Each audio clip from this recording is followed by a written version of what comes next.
Formation of ammonia from nitrogen hydrogen. இந்த ரியாக்ஷனை represent பண்ற கிராஃப் யாருன்னு கேட்டிருக்காங்க.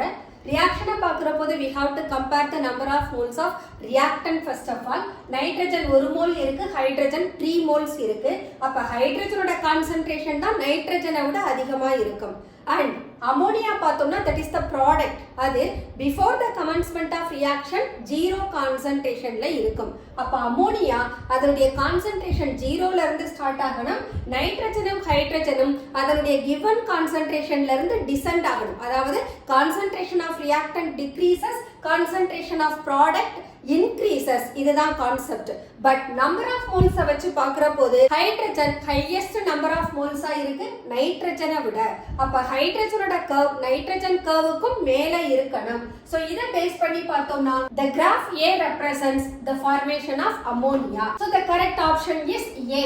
உங்களுக்கு இந்த வீடியோ பிடிச்சிருந்தா லைக் பண்ணுங்க, ஷேர் பண்ணுங்க, கமெண்ட் பண்ணுங்க, சப்ஸ்கிரைப் பண்ணுங்க.